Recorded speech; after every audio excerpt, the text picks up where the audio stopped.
Salut, comme convenu, je vous fais une petite vidéo sur les bases du yoga car il y en a parmi vous qui n'ont jamais pratiqué et qui m'ont posé des questions pour vraiment connaître les bases et pouvoir se lancer sans se blesser et en faisant les choses correctement. Donc, tout d'abord, il faut bien penser à la respiration. Donc, on va pas tout le temps être dans une respiration forcée, c'est-à-dire que simplement on respire lentement et surtout, on essaie de ne pas se mettre en apnée dans les postures. Ensuite, quand je réalise un ensemble de mouvements, je vais parfois vous dire on inspire, on lève les bras par exemple. Et bien là, c'est une inspiration un peu plus profonde que quand je ne donne pas d'indication sur les postures. C'est parfois le cas où on va rester par exemple, je sais pas, admettons 5-10 secondes dans une même posture et où je ne dis rien de particulier. Et bien dans ce cas-là, vous respirez normalement. L'important, vraiment, c'est de ne pas se mettre en apnée. Des fois, on est concentré sur la façon dont on doit se poser et on oublie de respirer. Donc ça, voilà, on respire tranquillement et quand je donne des indications, on respire un petit peu plus profondément. Attention, quand on inspire, par exemple, ici, sur un étirement latéral, hop, je vais dire on inspire, eh bien, vous inspirez un peu plus profondément, mais vous ne forcez pas dans le sens où si vous inspirez et quand vous sentez que ça tire dans les côtes, vous n'allez pas plus loin. Parce qu'en fait, si vous allez trop loin, vous pouvez aussi vous faire mal avec simplement la respiration. Donc vraiment, il faut être à l'écoute de votre corps. Quand je donne des indications sur la respiration, eh bien, vous allez un peu plus loin dans l'inspiration ou l'expiration, mais vous écoutez où votre corps en a besoin et vous arrêtez l'inspiration là où les tensions sont suffisantes pour créer un étirement. Donc ça, c'est vraiment une base importante. Ensuite, il faut toujours penser à engager ses abdominaux. Les engager, ça veut dire ramener le nombril en direction de la colonne. Rentrer un petit peu les fesses, ou les sortir si vous avez tendance à avoir le bassin en avant, plutôt le reculer un peu pour avoir le bassin neutre et ramener le nombril contre la colonne et avoir cette idée d'autograndissement. Toujours, dans toutes les postures, ça va vous aider à mieux vous tenir et puis à avoir un meilleur équilibre. Donc, tout au long d'une séance, on pense à travailler ses abdominaux, ramener le nombril vers la colonne. On peut aussi penser, si on a des petits soucis au niveau du périnée ou qu'on est jeune maman ou autre, à contracter en même temps le périnée quand on est dans certaines postures. Donc on ramène les abdos et puis on fait comme si on cherchait à arrêter de faire pipi pour contracter le périnée. Ensuite, il faut toujours être à l'écoute de son corps. C'est-à-dire que je vais vous emmener dans certaines postures, mais si c'est douloureux pour vous, il suffit d'aller moins loin. Par exemple, ici, sur le triangle, je vais demander de descendre le bras au niveau du sol et de monter celui-ci. Là, il y a plusieurs cas de figure. Le sol peut être trop loin en quelque sorte, donc au lieu d'aller jusqu'au sol, vous pouvez vous arrêter et poser la main au niveau du tibia. Ici, au niveau de cette épaule, peut-être que vous aurez mal au niveau du bras ou au niveau de l'épaule. Eh bien, si c'est le cas, eh bien, vous laissez le bras le long du corps. Vous pouvez le reculer un petit peu, mettre la main dans le dos. Et puis ensuite, on peut regarder vers le plafond. Mais si c'est douloureux au niveau du cou, eh bien, on regarde devant ou on regarde en bas. Il faut toujours, dans le yoga, que ce soit confortable. Idem au niveau des genoux, principalement. Il y a beaucoup d'exercices où on a les jambes tendues, mais en fait, ça n'est pas une obligation. Par exemple, ici, je m'enroule vers l'avant et j'emmène les mains vers le sol. Très bien. Ici, pour beaucoup de personnes, vous n'allez pas pouvoir aller jusqu'au sol. Donc quand vous arrivez par exemple ici et que ça tire vraiment beaucoup dans les jambes, eh bien pour aller jusqu'au sol, vous avez le droit de plier les genoux et d'emmener les mains à plat vers le sol. c'est pas une obligation d'avoir toujours les jambes tendues. Il y a aussi, par exemple, le chien tête en bas. Hop, on est comme ça. Et en fait, le but ici, par exemple, ça n'est pas forcément d'avoir les talons qui touchent le sol. Ça, c'est une option, mais au départ, on peut avoir très bien les genoux pliés. Ok, on n'est pas obligé d'avoir les jambes tendues.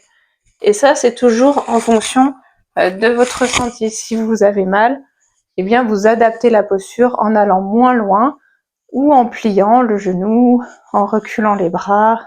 Voilà, j'espère que ces petites explications étaient claires et on va faire ensemble un enchaînement d'échauffement qui est très basique. Je l'ai un petit peu adapté pour que vraiment tout le monde puisse le faire, même les gens qui n'ont jamais pratiqué de yoga.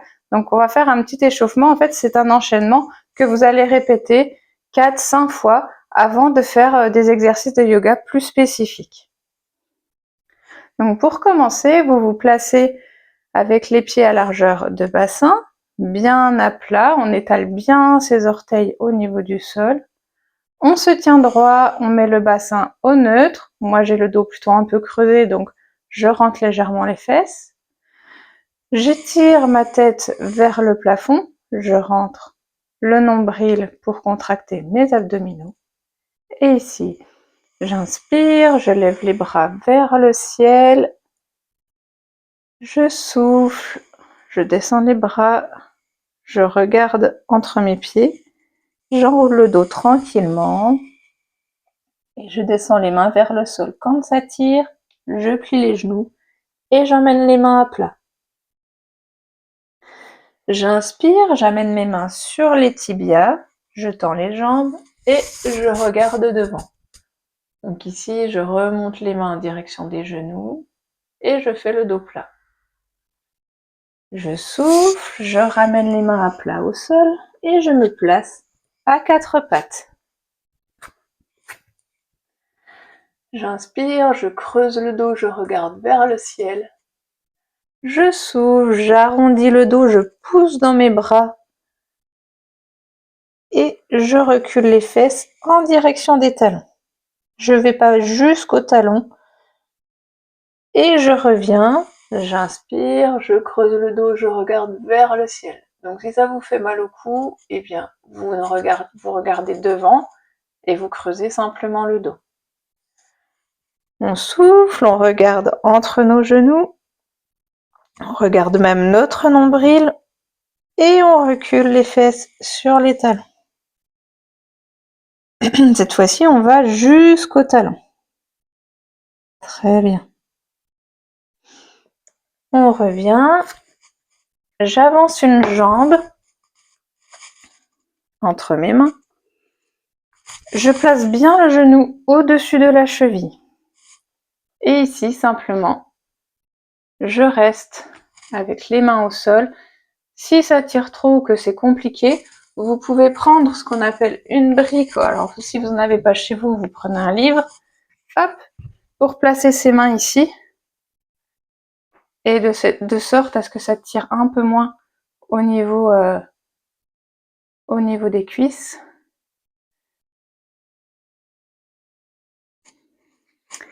Une fois qu'on est resté 4-5 respirations tranquillement de ce côté-là, hop, on recule tranquillement la jambe, on ramène la pointe de pied vers soi, on tend la jambe, on revient, hop, quatre pattes comme tout à l'heure, on amène l'autre jambe entre les pieds, on peut reculer un petit peu la jambe arrière pour avoir une grande fente ici au niveau des cuisses.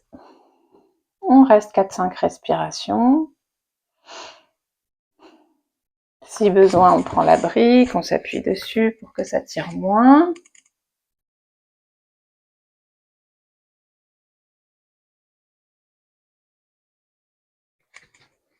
Très bien. On tend la jambe, on ramène la pointe de pied vers soi.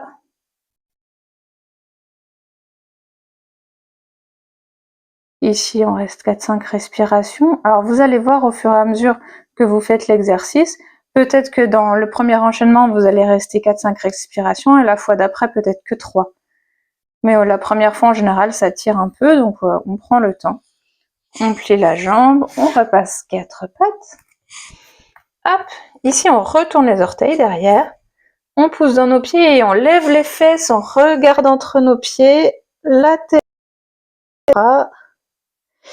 et soit on essaie d'emmener les talons vers le sol, soit on plie et on pousse dans nos bras pour vraiment bien amener la tête entre.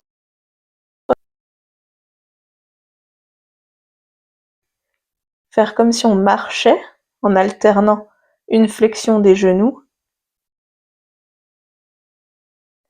Et une fois que c'est fait, comme si on marchait nos pieds vers nos mains. Ici, on amène les mains sur les tibias. On regarde devant pour avoir le dos plat. On inspire. On souffle, on ramène les mains à plat à côté de nos pieds. Et on inspire, on remonte tranquillement en déroulant le dos. Voilà. Si on reprend 2-4 fois avant de faire la séance de yoga. C'est aussi un enchaînement qu'on peut faire tout à fait pour se détendre en fin de journée ou s'échauffer avant, par exemple, de monter à cheval, évidemment. Et vous allez voir que du coup, ça prépare votre corps. Vous êtes plus ancré dans le moment présent. Vous êtes plus conscient aussi de vos sensations, des tensions que vous pouvez avoir dans votre corps. Et vous réveillez un peu votre proprioception, donc vous avez moins de risques de surprendre votre corps dans un mouvement et donc vous prévenez un petit peu les blessures. Voilà, j'espère qu'on se retrouve bientôt.